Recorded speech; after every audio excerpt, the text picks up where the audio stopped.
Hi, I'm Diana Flory with Parkview Chaplaincy, and I am getting ready to head to PRMC for a 12-hour shift, and you are coming with me.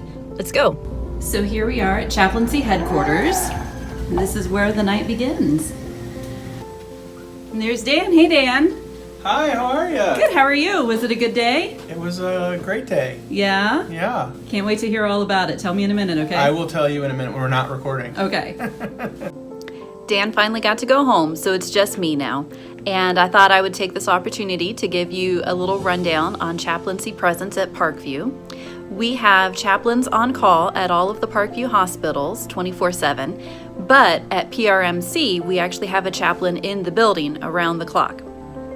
During the daytime, we generally have 2 chaplains in the building at the same time. So that's cool. They get to help each other out, responding to calls and taking care of paperwork and doing all of the other stuff that chaplains do.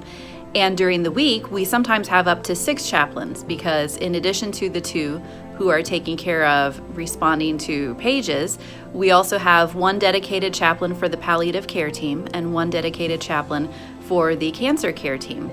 We also have a chaplaincy director and a chaplaincy manager. So we have 6 people with the title of chaplain in the building most of the time during the weekday. Overnight on the weekends, which is my shift, Friday night, Saturday night, and Sunday night, it's just me, which means that I'm the only one who's around to respond to all of the pages, anytime we get a trauma or a medical team activate, if someone dies, if someone calls for chaplaincy assistance, I'm the one who's going to do it. So tonight, that's what we're going to be looking at. It's a little after 8 o'clock in the evening, and I haven't had any pages yet, so I'm going to work on making grief packets. We give these to all of our families who have lost a loved one while here in our care, and they consist of some information about grief resources in the community and some pamphlets about grief. And I'm going to make about 50 of these so that we have more to give to our families who need them. Okay, it is 8:35 and we have our first call of the evening. Hi Sam, it's Chaplain Diana. What can I do for you? Okay, yeah, absolutely. We will make sure that we get around to visit him. He's not a COVID patient, is he? All right, sounds good. Thank you. Bye. All right, got a patient we're going to go see up on the 4th floor. I'm on my way over to the 4th floor to go see a patient who requested a chaplain visit, and I've had to put on a mask in order to leave the office. That's one of the things that we're doing with the COVID-19. Anytime we leave the office, we're wearing masks to protect ourselves and to protect everybody around us just in case we've been exposed to COVID-19. A lot of us have masks that either we have made or somebody has made for us. This is one that I made myself. I like the little hedgehogs. I just got to visit on the 4th floor with a very nice older gentleman who just needed somebody to talk to. And that's one of the things that we do sometimes in chaplaincy is we get called to rooms where maybe somebody can't sleep or somebody's not feeling well emotionally and they just need somebody to talk to, and that's what we do.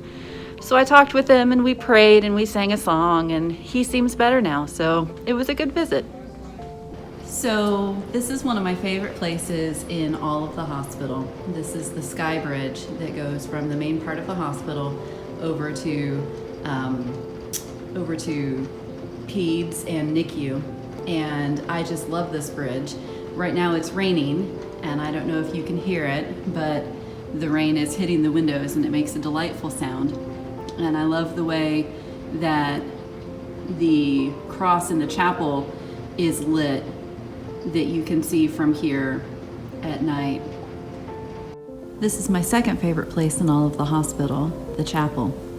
The chaplains have some chores that we come here to do on a nightly basis, but a lot of times I will stick around even after I've done the chores and read from my Bible app or just pray or meditate because this is a really quiet, peaceful place to be, especially at night. Well, it's almost 7 o'clock in the morning and my pager hasn't gone off for a PRMC page since 10:40 when we had our trauma last night. That's kind of the name of the game sometimes in chaplaincy. A lot of times it's either feast or famine. We're super busy or there's not a whole lot going on.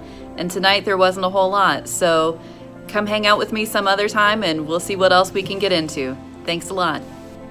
Hey guys, it's Sunday, right about 7 o'clock. We're here for another 12-hour shift this evening. And we're getting this shift started running. Well, not literally running, but there's a code blue over in the heart hospital, which means that either somebody's heart has stopped or they've stopped breathing, and we're doing emergency life-saving procedures. So, headed to PHI. Well, this code had a happy ending. We got the patient back and they're getting moved to a different unit, so everything's going better here. Good news. So I'm just leaving STICU on my way down to the front desk. We had a Trauma 1 come in from a motor vehicle collision earlier this afternoon, and the father came to the hospital not knowing that he wasn't supposed to, so I'm headed down to talk to him about how his loved one is doing. So hopefully that'll go well. So I just talked to the father of the patient who was in the car accident, and that went about as well as it could have gone. It's really frustrating for a lot of people that we have the no visitor restriction right now, but he seemed to understand. I'm not sure how much understanding does to ease the frustration, but unfortunately it's just one of the things that we're kind of living with right now. You know, we're in this world where you can't go where you want to go and do what you want to do and see who you want to see right now. And unfortunately, that applies here at the hospital too. But the patient's doing okay, the family's doing okay, and in the end, that's what matters.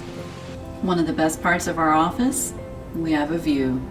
Sunsets are lovely from here. It's a little after 9:30 now, and we're so fortunate to have a cleaning staff to clean our office. But with the current situation, we've been taking extra cautions, so I've been taking sanitizing wipes and cleaning door handles during my shifts. And as I do, oh, there's a door handle over here too. As I do, a lot of times I pray for the people that I'm cleaning for. I'll pray for the lunches that are gonna be fixed in the kitchen, and I'll pray for the coffee that's going to be made and the people who are going to drink it, because chaplains are pretty prolific coffee drinkers. I'll pray for the people whose offices I clean the doorknobs of and everything, because that's one of the things that we chaplains do for each other, is we pray for each other. We pray for the hospital, we pray for the patients, we pray for our co-workers, and we pray for each other. All right, remember what I said about feast or famine? We just had 2 people pass away in less than 45 minutes, so I'm currently in between deaths. I'm trying to finish up paperwork for one and get over to the other one in a timely manner. So sometimes this happens. It's going on 3 o'clock right now, and we've got plenty of time left in the night for things to just really go one way or the other as far as how stuff's going here. Well, it's 4:45 in the morning, and I just finished the stack of paperwork that goes along with the 2 deaths that I had a little while ago. Took a little bit longer than I thought it would, but that is just how it happens sometimes. They were 2 very different deaths.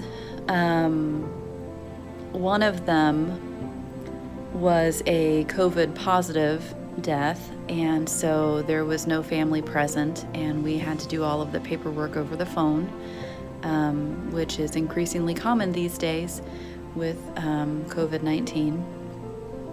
That one actually went faster than the other one, which was not a COVID death, and family was here, and so I spent some time visiting with them and talking with the family about their loved one who had died, giving them time and space to grieve, and not pushing myself on them in my desire to do the paperwork and be done with it. That's one of the things that we have to be sensitive about as chaplains, is we have a job and we know the things that need to happen, but part of our job is also providing space for families to grieve in the way that they need to grieve. So anyway, now that that's over for the moment, it's time for some coffee. It's 6:45 and my shift is over in just a few minutes. We had a trauma 1 come in about an hour ago, which seems like kind of an appropriate way to end the shift since we started with a code, had several things happening throughout the night, a couple of deaths, now a trauma. Everything seems to be going well okay there too, though. So thanks for hanging out with me this weekend, and I hope to see you again. Take care, y'all.